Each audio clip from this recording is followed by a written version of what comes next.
What's the most terrifying moment you've experienced that felt like a scene out of a thriller or a horror movie? Two things happened, both within a few days of each other. I had never had any creepy experiences before or since. In June 2019, I went to New York and then on to St. Lucia for my 30th birthday. We had not actually planned to go to St. Lucia, but we did not like New York and decided to go somewhere else with a reasonable flight time and ticket price. The night before our early flight from JFK to St. Lucia, my husband and I checked into a budget, Travelodge-style hotel that offered a shuttle service to the airport. The moment I walked into our room, I got the strangest feeling about the hotel. Something felt off. With little to do and an early start ahead of us, I brushed my teeth and got ready for bed soon after arriving. That is when I noticed my new glasses, which I had bought earlier that day, were missing from my bedside table, a few. White t-shirts my husband had bought from H&M that day were also gone. We were completely perplexed, but eventually had to stop searching and get some sleep.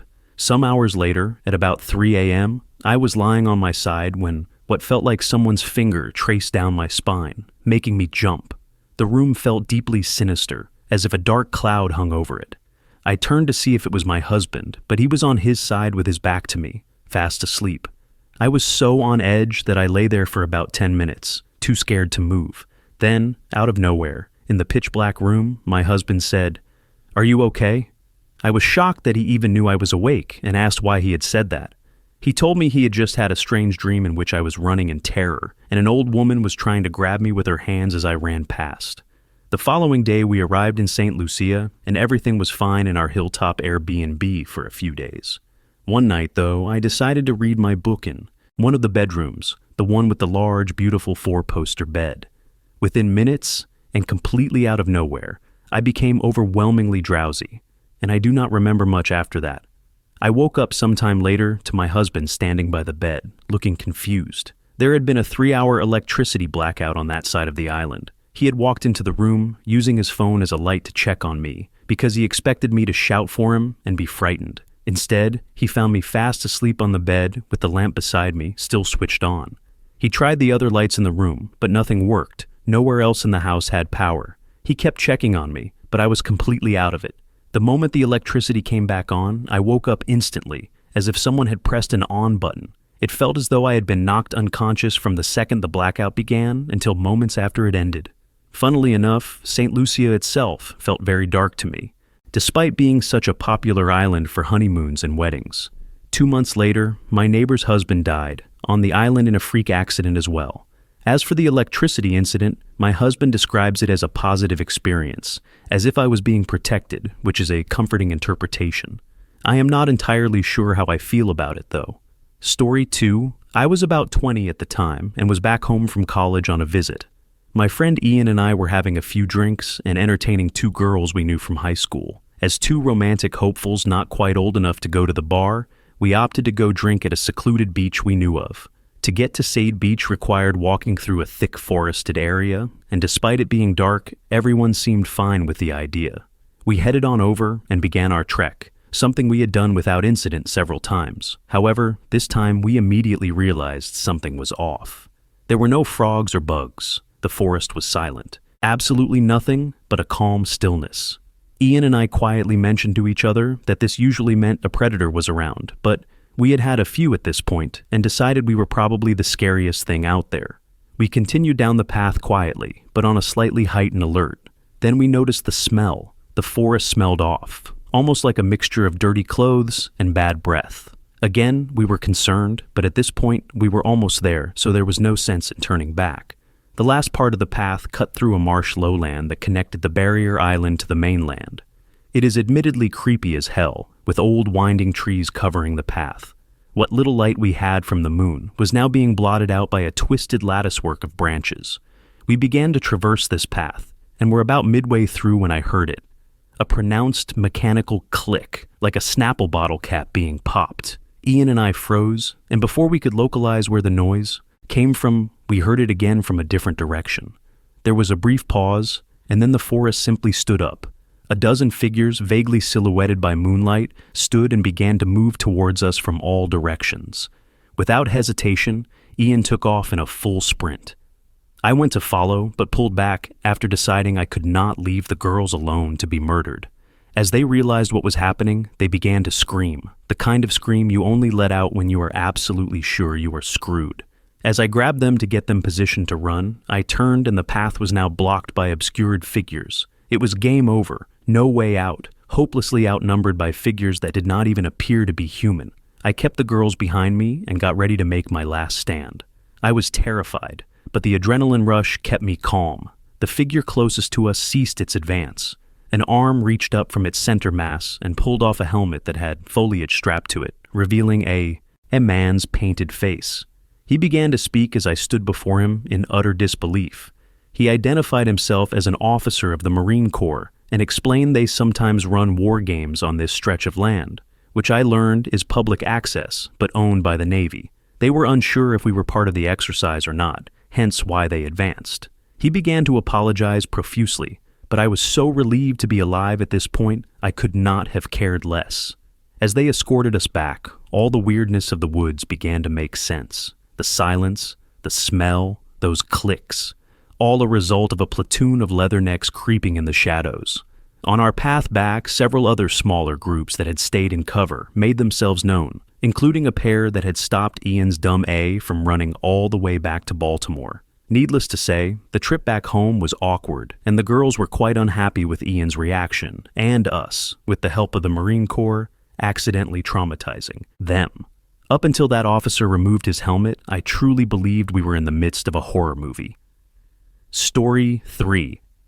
I never used to believe in cryptids. I heard stories about them and thought they were cool, but I always told myself, there's no way. A few months ago, my boyfriend and I took my dog outside to use the bathroom.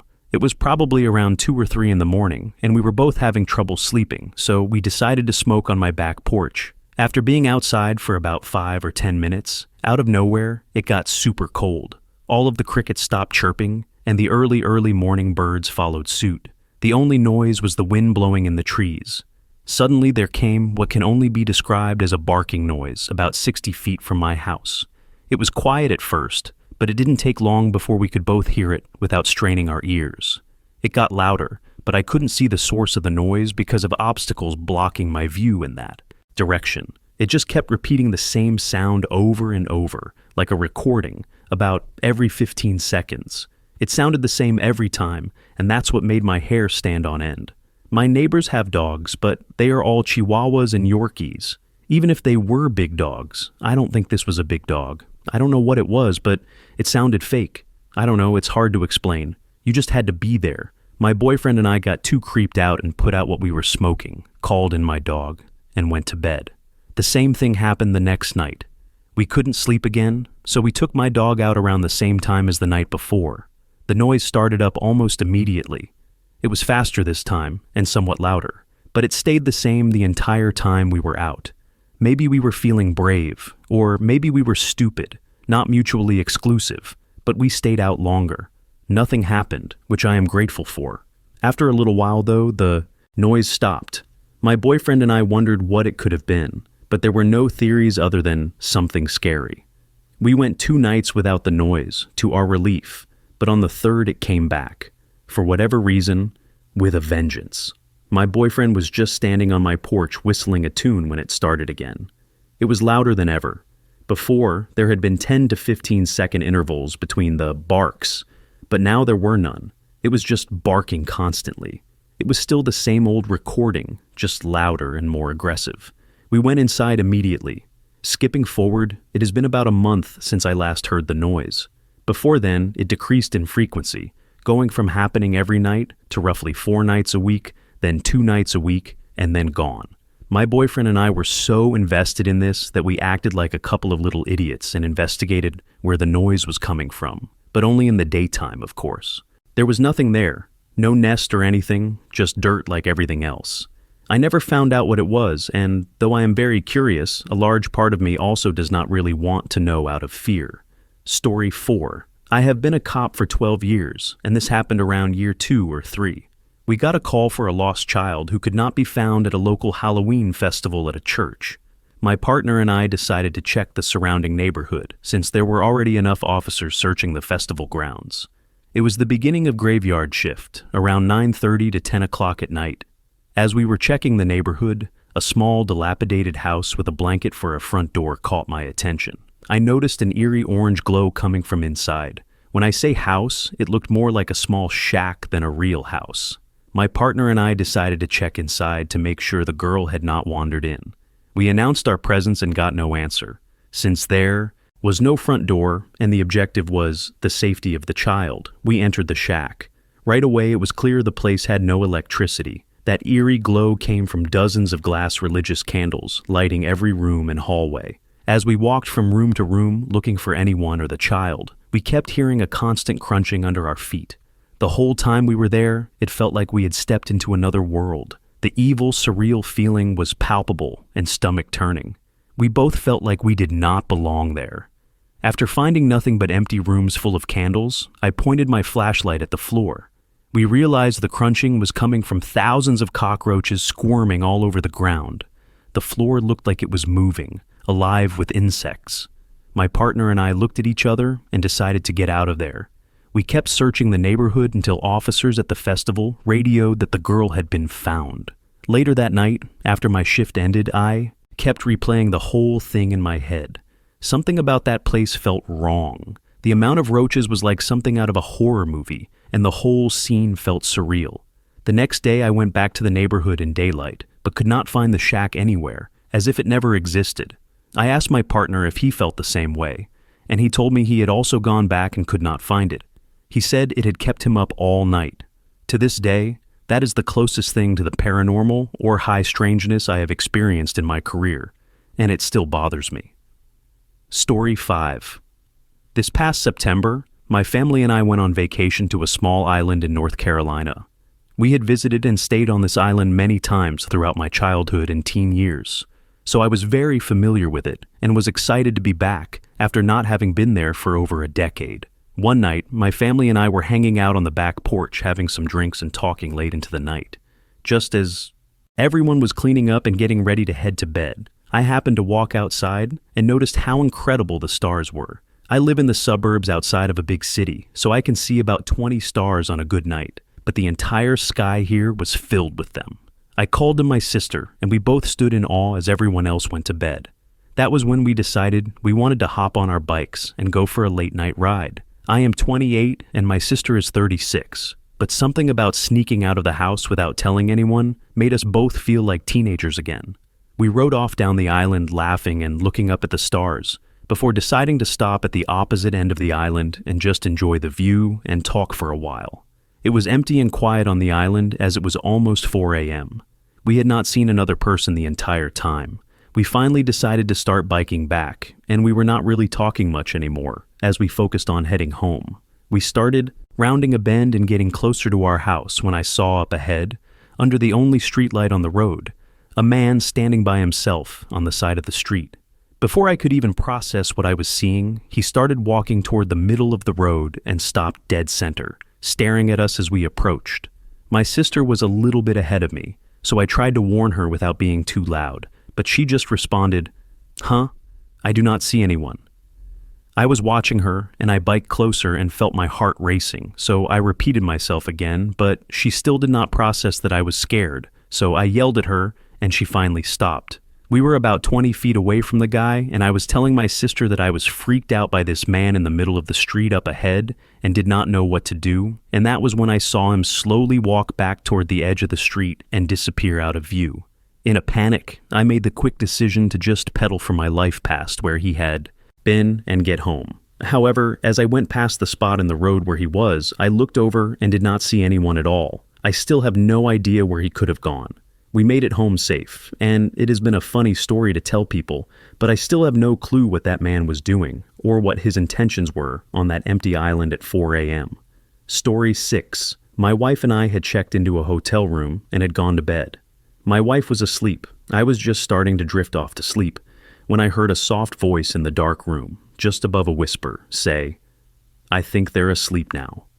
Thinking I had just heard the voice of someone hiding in our room, I jumped out of bed in terror, turned on all the lights, searched the bathroom, shower, under the bed, the closet, but there was nothing.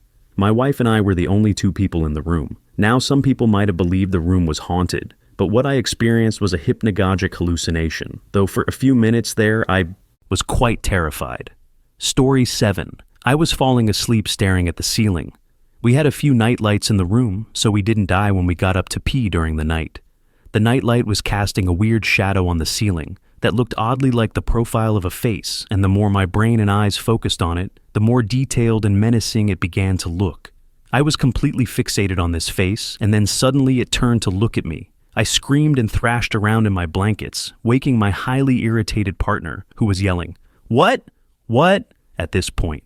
My brain then realized that the shadow was created by the blanket and my partner's foot, and when they moved their foot, it made it appear as if the face had turned to look at me. I was so embarrassed that I told my partner I had a nightmare and turned over and went to sleep.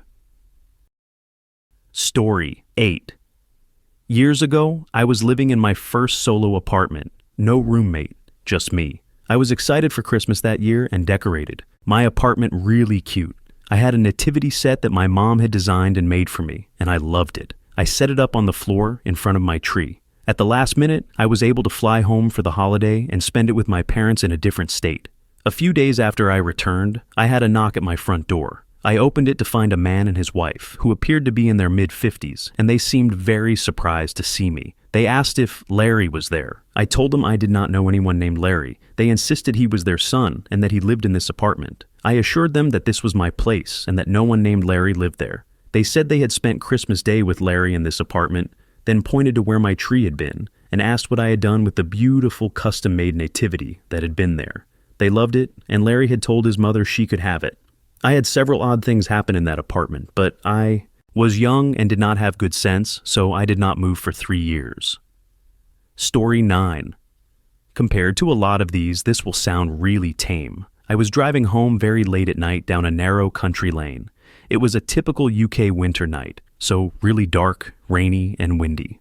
On the lane was a small stone humpback bridge, the kind that is so steep you cannot see over the other side. I slowed and began to cross the bridge, and in my headlights I saw hundreds of mice rushing across the road from right to left across the bridge. This was impossible, as the bridge is raised over a stream with solid stone walls on either side. I gasped and hit the brakes, coming to a stop in the middle of the bridge, and in the next sweep of the wipers I saw nothing. Just some leaves blowing in the wind.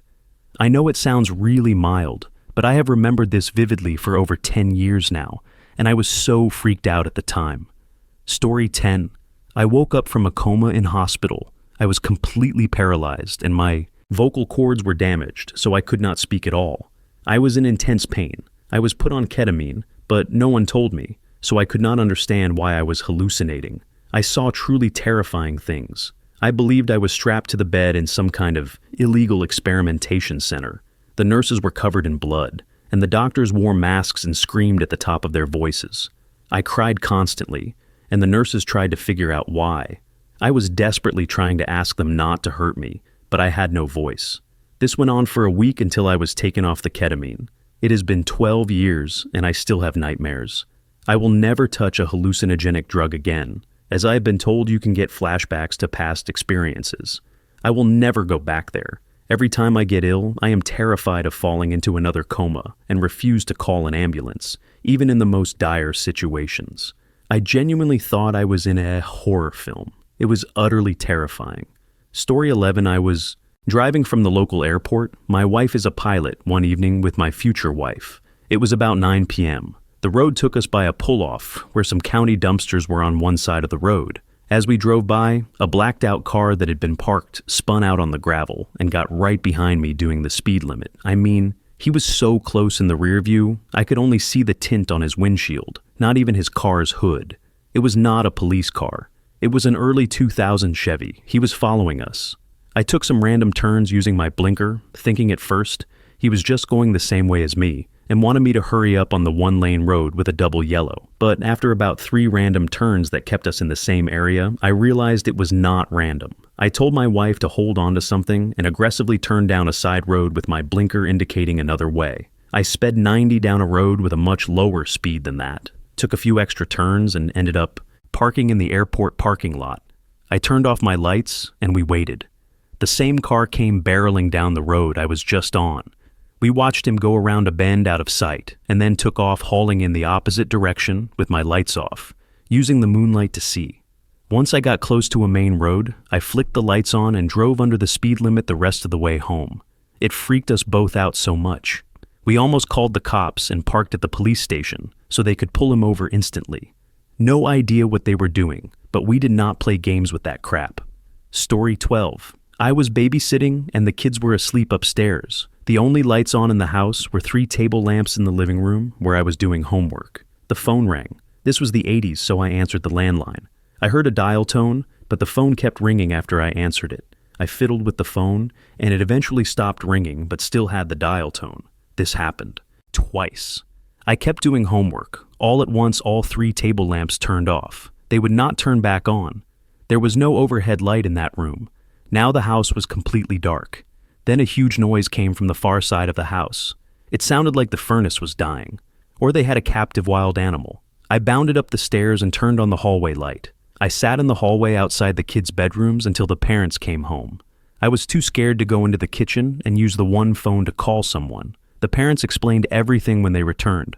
1, they had a dual-line phone. There was a tiny switch on the side of the phone. If I had flipped it, I would have been able to answer the line that was ringing.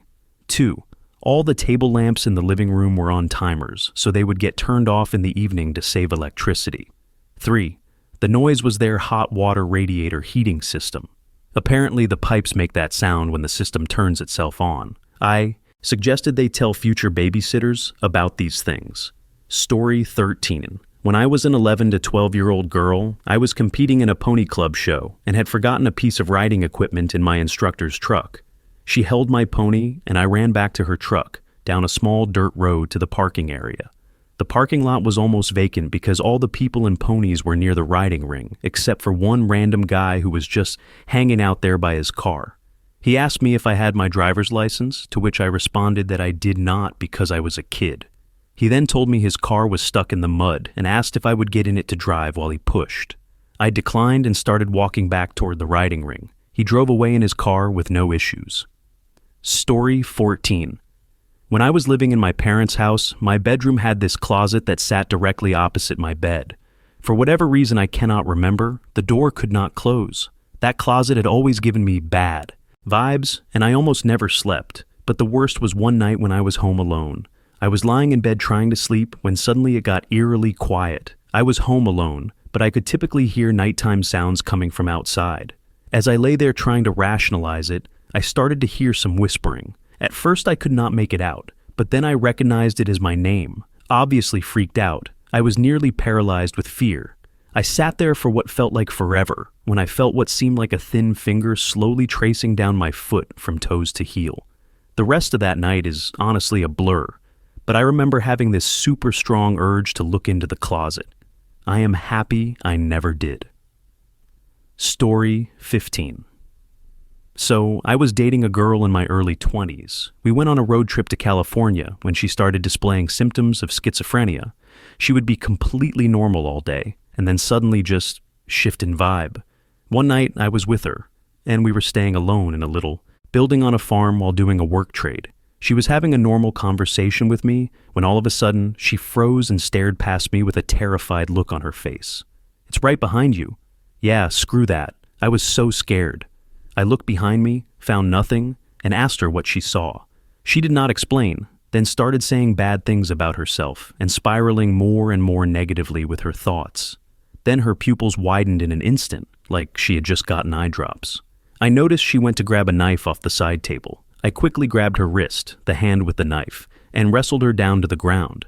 I eventually got the knife from her without her being able to do anything with it. The craziest part was how strong this person was. I probably had 60 pounds on this 110-pound girl, and she was putting up a hell of a fight trying to keep the knife. Man, that was a road trip from hell. Story 16, I was with my boyfriend's family on a trip somewhere in Alabama. We took a jet ski to a waterfall, very romantic, yada yada. But to get close to the waterfall, we had to get off the jet ski and climb over quite a bit of slippery rocks. On the way back, I did not think I could make it without falling, so I decided to try to go around the rocks instead. It was longer, but looked maybe less dangerous. I was wading through a shallow pool, and I saw something. About 10 feet ahead, on a flat rock sticking out of the water, was a perfectly white, picked clean deer skull staring at me. Creepy, but not unbelievable because there are a lot of deer in that area. Then I looked down in the water. It appeared to be standing up. A headless deer body, not picked clean like the skull, still covered with its fur. No visible blood in the water, just standing, swaying ever so gently with the movement of the water. I noped the hell out of there and took my chances with the slippery rocks. Story 17. I was part of a small drum corps in Texas back in '06. We were on tour and got around in 3 15-passenger vans. This was before Google Maps, and our driver had a set of directions from MapQuest. One night, we were on a small 2-lane highway in central Texas. It was 2 a.m. The next thing we knew, we were no longer on a highway. We were on a dirt road, and the driver was not sure how we got there in the first place. We ended up pulling into a trailer town. It was very dark. The town, if you could call it that, was a couple square blocks of trailers and campers and one brick 2-story building that looked like a convenience store. There was only one light on, and it was the mosquito control light inside the brick building.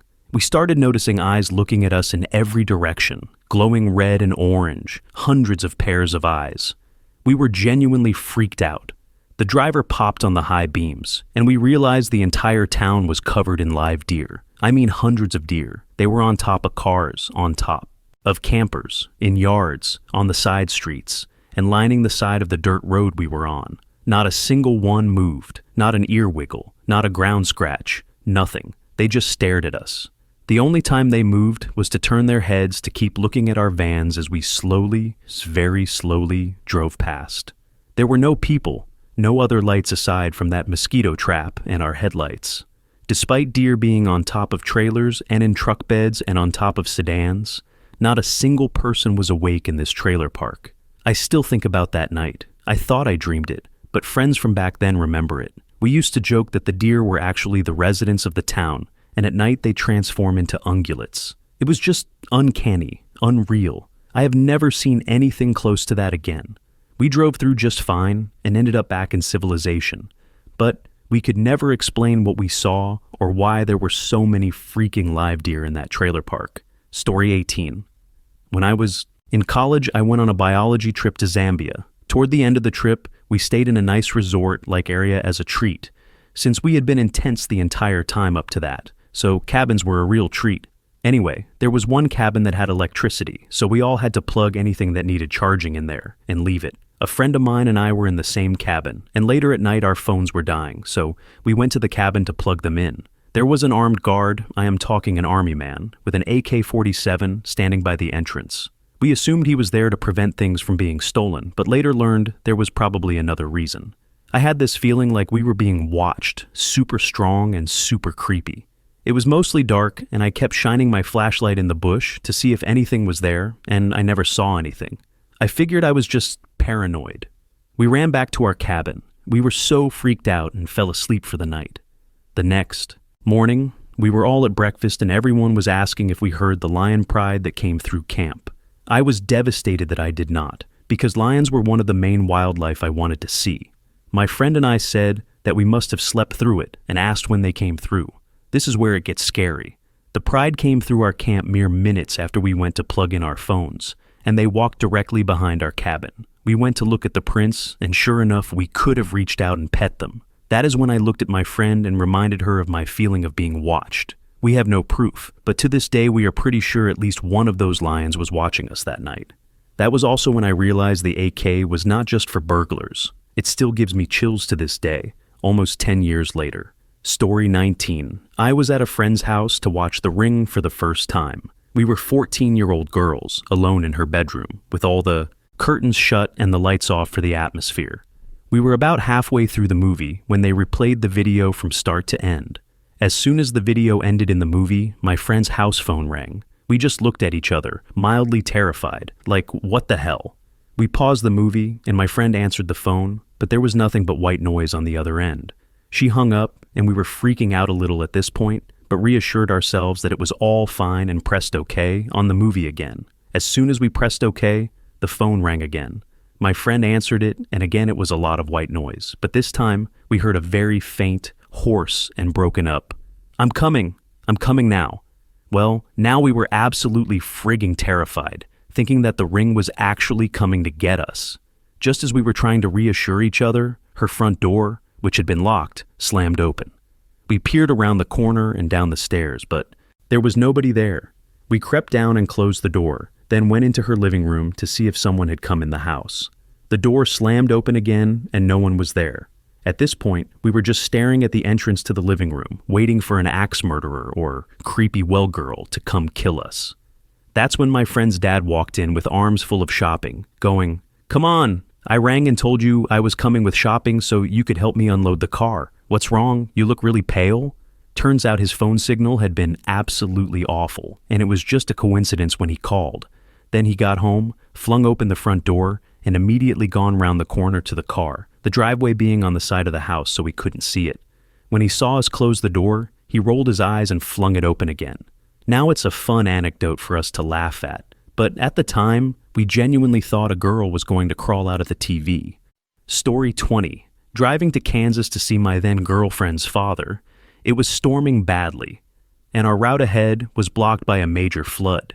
We checked the map and found some back roads that could possibly get us over the river. We were heading down one of these back roads, approaching what should have been a bridge. We stopped. It was completely dark, and we couldn't really see anything at all. We were debating what to do when there was a really long flash of lightning that revealed the bridge ahead was completely submerged in water. There were major drop-offs on either side of the road, and all around us was water. It looked like we were about to drive directly into a lake. We put it in reverse and got out of there. It felt like something from a movie. Story 21. I grew up near the Colonial Parkway, where the still unsolved Parkway murders took place in the 1980s. My mom had a really good friend at the time named Becky, who used to babysit my sister and me. She and her girlfriend Kathy were the first known victims. It was horrible for my mom, and definitely affected the way she raised us. She went from being this carefree hippie who loved to reminisce about her hitchhiking days to being paranoid, morbid, and overprotective to a fault. The Parkway murderer was a shadow over my childhood. It seemed like he could be anywhere, anyone in town. There were locals who ended up on the suspect list from time to time, but were eventually cleared, including a teacher at my high school who had a very real reputation for being inappropriate with female students. Right after my best friend got her driver's license, we took her mom's car for a Saturday morning spin on the Parkway. It's a beautiful and somewhat isolated stretch of land, with turnoffs every few miles for access to the brackish rivers in the area. We parked at an empty turnoff and took her dog Cleo for a walk along the riverbank.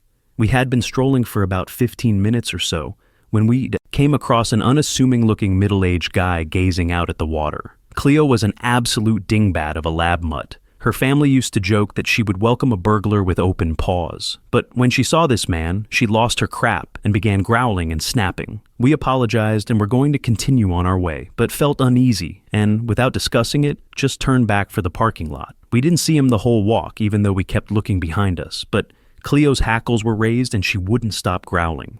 When we got to the car, there was a truck parked next to it.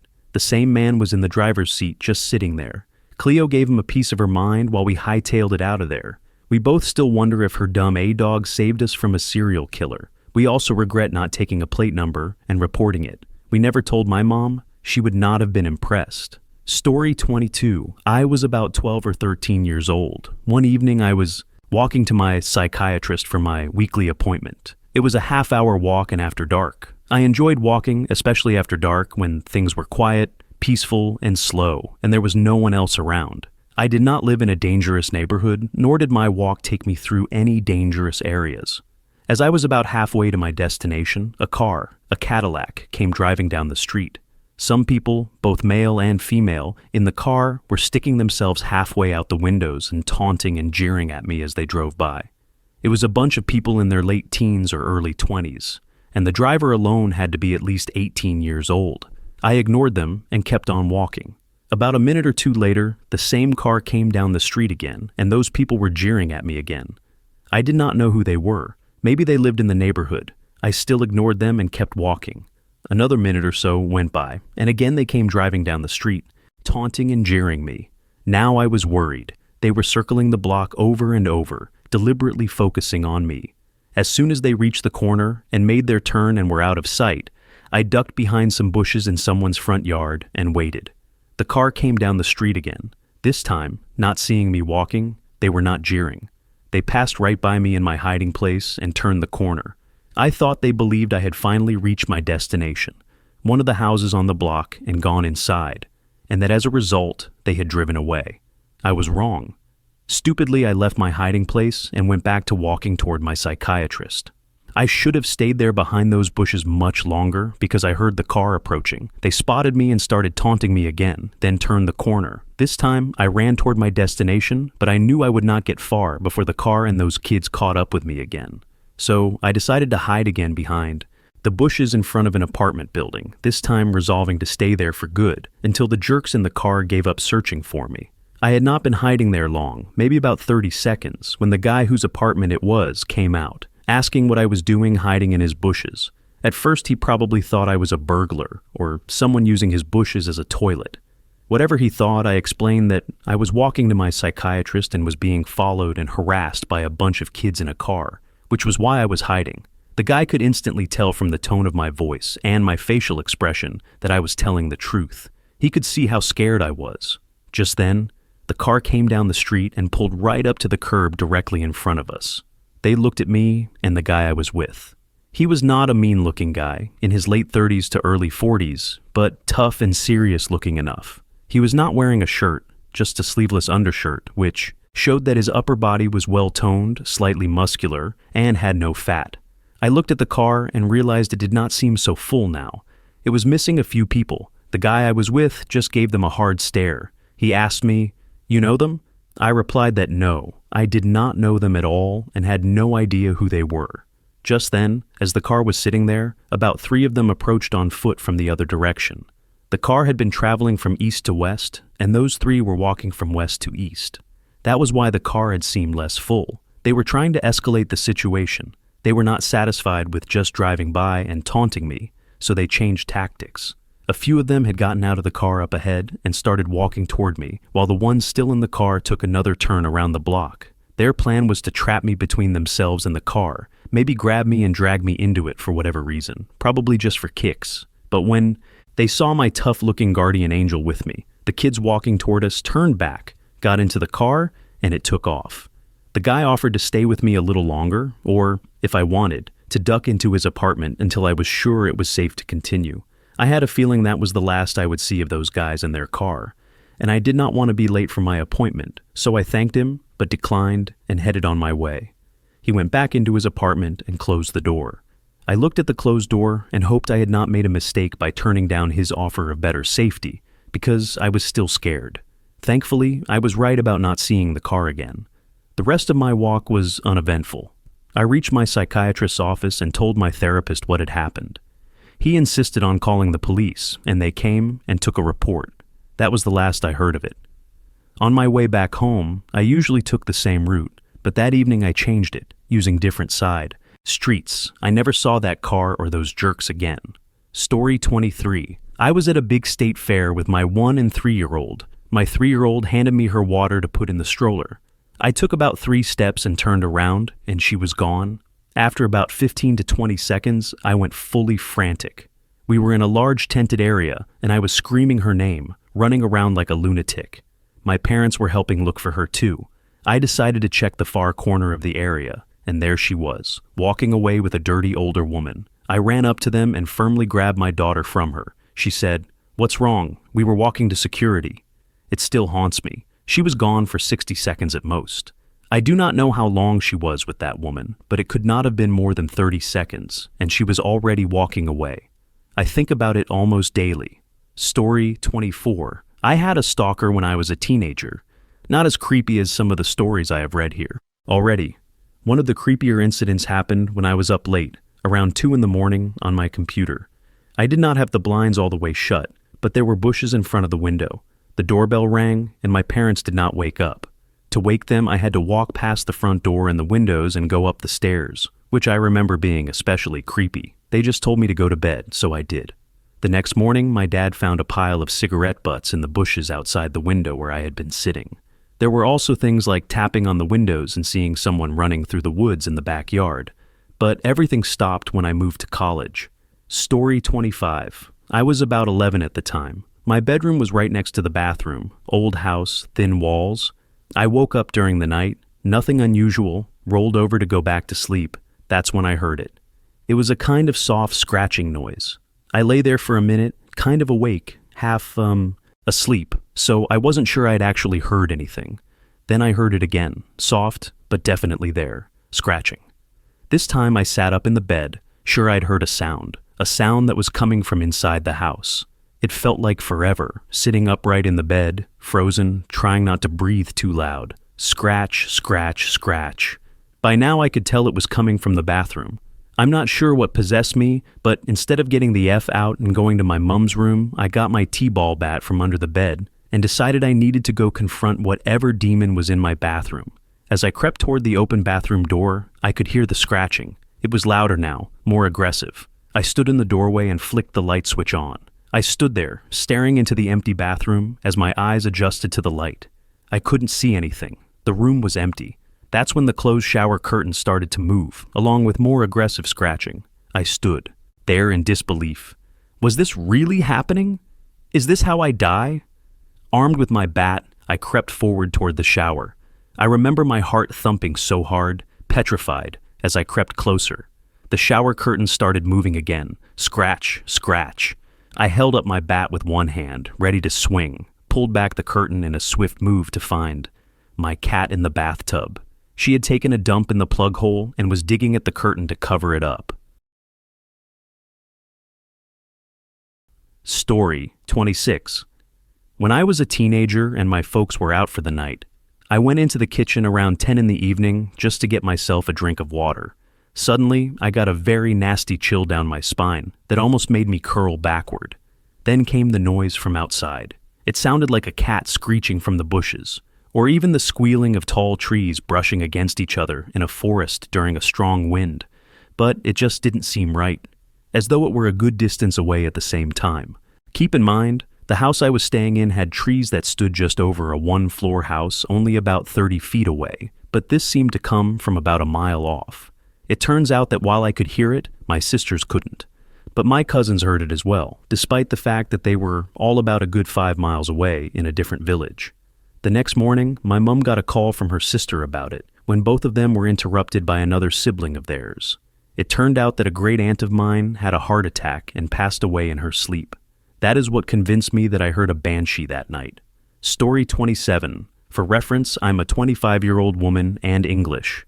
I'm a journalist and I go on press trips, which are organized by big tech companies, and they pay for me to do everything. Literally every single trip has everything sorted out, including transfers from the airport, usually a chauffeur and all that. This one woman approached me on LinkedIn, which should have been the first red flag. She said she worked very closely with the journalist who I replaced. We had a crossover of about a week, and he did do a trip with this company, so it seemed like it checked out. She then asked me if I'd booked my flights, and I said sorry, usually the companies pre-arrange that. She said no problem, they would do it. Usually I get loads of contact details for all the PR people, check-ins, the chauffeur company, and so on. But this time I received no details except my flight and hotel. I asked more about the transfer at the airport that day, and she said that due to a strike in Belgium, she'd canceled all transfers and to just get an Uber. It seemed weird. How is that related? Was she just not going to tell me when I landed at 11:30 at night? Then I checked the Uber, and it was 199 euros, which I can't afford, and frankly shouldn't have to. And to be honest, they shouldn't be expecting a female journalist to just get an Uber in a foreign country at midnight anyway. I know that sounds dramatic, but that's just how these trips are done. It all started seeming really, really strange, and I hadn't had any contact with anyone else in the company, so I reached out to the former journalist, who told me I can honestly say I've never heard of or spoken to her. That was the final red flag, since that was what she based the whole thing on. It didn't help that my pre-trip fun fact about Malaga was that it's only about 30 miles from Morocco or Algeria either, and those areas have higher crime rates than what I'm personally used to. I also checked with the official company, and there was no event on their website. I got the first flight home instead and reached out to the woman, just in case I was being dramatic or paranoid, explaining that this had made me feel unsafe. She dismissed it all and asked if I wanted to meet up for drinks to make up for it. I said I had returned home. She never replied, and now she has blocked me. Story 28. I went to a college in a very beautiful area where there was a lot of camping and hiking. My boyfriend at the time and I would go camping often to get alone time. We would frequently go to a really beautiful but isolated spot that wasn't part of an authorized campground. It could be reached by car, but you had to know where you were going to get there. One time we had planned to go camping, but because I had to work late, he went out early to the area to set up our tent and make camp. After I got off work, he picked me up and we headed out. When we got to our camp, he told me that something a little weird had happened. He said that when he was setting things up, another truck had pulled up on him and just stopped and watched him for a minute. He said he started to walk over to talk to the driver, but it backed out of the camp area and took off. This kind of spooked me, but we decided it was probably someone who also liked our spot and realized he was setting up camp and not taking it down, and they were just disappointed. I should mention that we were clearly naive. So we went about our business and eventually went to bed around midnight. I am a deep sleeper. Around 2:30 in the morning, I woke up to my boyfriend whispering directly in my ear to wake up but not say a word. I could hear a larger engine vehicle close by. I wasn't too afraid, but then I heard a car door creak open and footsteps approaching steadily but slowly. All the hairs on my body stood up. We were quiet and I remember silently praying. The person circled our tent, then walked off, sat in their truck for a while, and then left. Although my boyfriend wanted to stay, I convinced him that we should leave and come back in the day with friends to take down camp, as I was convinced that we didn't need to be there. We left all of our stuff. When we came back the next day to take everything down, we unzipped our tent and found that my inner wares that I had left in my bag had been laid out on my sleeping bag as if they were placed there to represent my body. It was so creepy. To this day, I think something horrific would have happened if we had stayed there. I still love to camp, but now only go to authorized camping zones. Story 29. On October 3rd, my area in Arizona had one of its bad dust storms, or haboobs. My husband and I were on the 202 driving home from his work, coming up to Levine. We had zero visibility, so we got off on Dobbins, which is a small 2-lane, country-like road. We did the whole pullover thing they tell you to do on the news. We were sitting there, and the car was rocking and shaking in the wind. We still couldn't see past the hood of our car. Suddenly, there was a human shape flying toward our car. It hit the roof, and we heard scraping sounds as it slid across. We were terrified. We were debating if it was a person and unsure if 60+. Mile-per-hour wind could fling someone or not. My husband double-masked to keep dirt out and got out of the car to check and make sure it wasn't a body. It turned out someone had lost Halloween decorations. It was a life-size zombie-looking thing. For a moment, though, we thought a body had been flung at us. Story 30. I have told these stories to friends many times, but I have never written them down. I will preface this by saying that I am a non-religious skeptic who does not believe in the supernatural, but I have no explanation for these events. I will try to keep this terse, because it was actually a series of events. They all occurred when I moved with my then legal guardian into a home in the California Bay Area many years ago. The first thing we noticed was that one of the rooms in the rear of the house was much colder than the rest of the house, to the point that it was constantly remarked upon. My room was directly across the hall from this cold room, which was set up for my guardian's son. My guardian's son would visit often. He was young, around 6 or 7. When he would visit, he would sometimes be tired and cranky in the mornings. And when asked why, he would say, "I can't sleep because the man watches me at night." Fast forward some months. I woke in the middle of the night in my room with the certainty that someone was in there with me, staring at me. My heart was absolutely pounding. I tried not to move or breathe or do anything that would give away that I was there.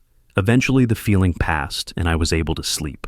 Months later, I was in the kitchen cooking a hot pocket or something in the microwave. I remember taking my food out, turning around with the saucer in my hand, and seeing in front of me a shadowy mass, right in front of me. Just a non-distinct shadowy shape that should not have been there, hovering in the air. I had enough time to register it before it moved directly toward me, fast. I flinched hard, dropped my plate, and turned and ran out of the room. I often think about writing a letter to that address to ask the current inhabitants if they have experienced anything strange. Story 31. A few weeks ago, I was asleep in my apartment. I have 4 roommates, and one of them must have forgotten to lock the door.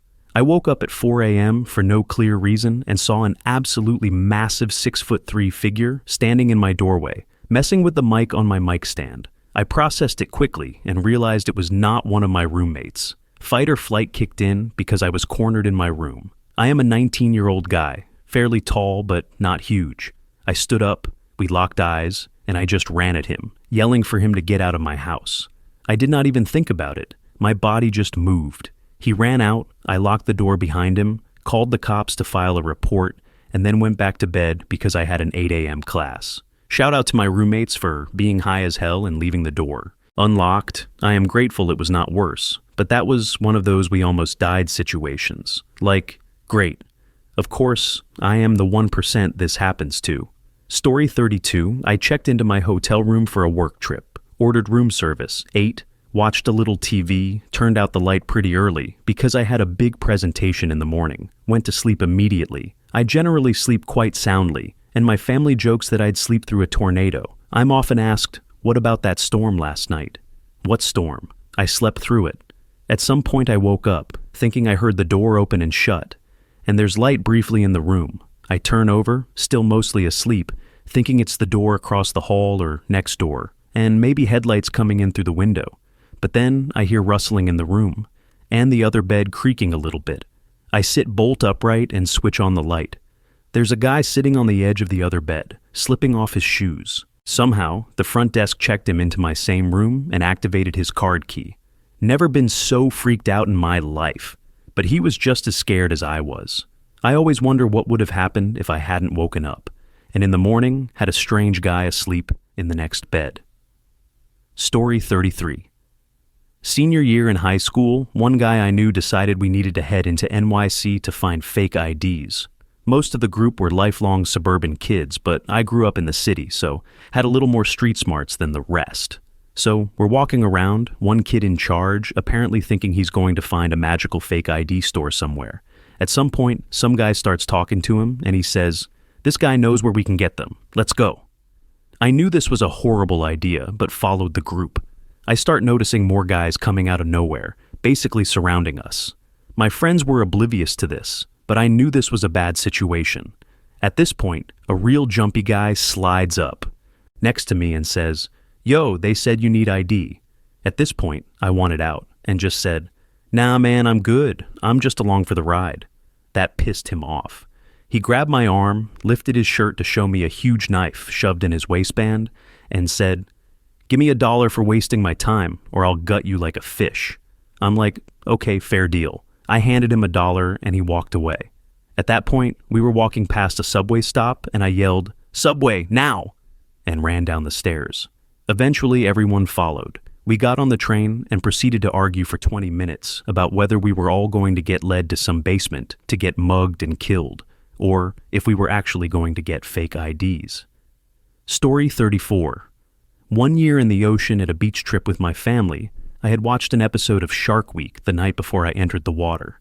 I was in 4 or 5 feet of water at the most, and vividly remembered the Shark Week television program from the night before, which stated, "Do not splash or a shark will be attracted to you," specifically frantic splashing like a fish would make in distress. I was the only one in the water. The skies were cloud covered, and I started splashing, bored. I thought, maybe a shark will come, like a fool. I did this for a good 10 minutes. I was past the breaking waves. Over the next wave, I could see the shore and my family on the beach. My mother waved to me and yelled for me to come back in. I dismissed her. Another minute went by. I splashed like a fish. I heard her voice a second time from the shore. I was still out a good 30 yards as I was swimming on the east coast, and I continued to splash. She yelled for me to come in. She looked up from her book again. I dismissed her. I began splashing again, like a fool. She yelled another time, a third and final time. A soft, calm yell, not an order, but a request. She requested I come in from the water with a gentle wave, from her seat of safety on the beach. For some reason this time, I listened to her. I mean really listened instead of just hearing. I decided on my own accord to come back to shore. There were no real waves to surf, nor did I have a surfboard anyway.